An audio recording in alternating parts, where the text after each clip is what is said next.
aldiz bombardaketatuak izan ginen. Lehenengo bombardaketa, heriotza. 1937, martxoak 31, goizeko 8:30. 6 kanpai hotz geldo. Alarma. Hegazkin bombaketariek eguzkia bizkarrez eta herio aurrez Durango dute sabelpean. Kanpai hotz bizkorra, harineketa, lerketa, triskantza, deiadarra. Ama, nun zauz ama? 336, 37, 38. Etxekoa galdu duenarentzako bat asko da.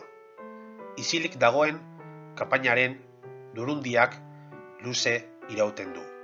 Bigarren bombardaketa. Gezurra. Durango gorriek bombardatu zuten. Entzun du eskola umeak. Bera han zegoen, eta badaki ez zela horrela izan. Baina maisuaren egurrezko erregelak ez daki historiaz.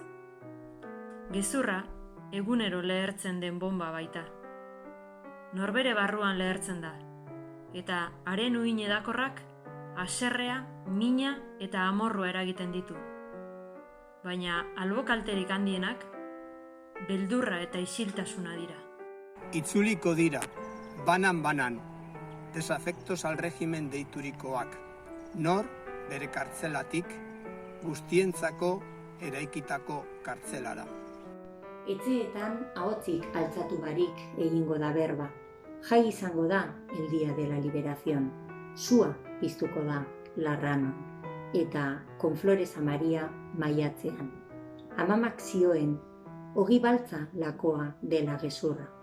Gogorra hasieran, baina azkenerako ohitu egiten da bat. Alde bietan zeuden onak eta txarrak. Anaia Reben arteko gerra izan zen. Gerra zibila. Zelan izango da gerra bat zibila, gerra militarren ofizioa bada? Eta esango digute etorkizuna begiratu behar dela, ez iraganera. Ez alditugu ikusten gaur ere munduan hainbat Durango? Zerengandik iesi iristen dira Europako ateetara 100 lagun, ez bada gure uriaren gainean jauzi ziren bomben antzekoengandik iesi? Galdetu diegu, entzun diegu. Historiak ez zigun Picasso bat utzi munduaren aurrean oihu egiteko. Berandu hasi ginen gure zaharrei galdezka. Ez genuen euren isiltasuna entzuten jakin. Mingaini gabeko kanpaiotzaren durundi hura. Lehenengo bi bombardaketak galdu enituen. Heriotzarena eta gezurrarena. Ez dezagun hirugarrena pasatzen utzi. Gogoratu dezagun ez ahazteko. Hil zituztena gogoratzea, bizigarenon ardura delako. Eurei zor diegu. Eta geure buruei. Geure herriari ere zor diogu. Gaur eta hemen, atzo eta bihar da. Durangon, 2020ko martxoaren 31.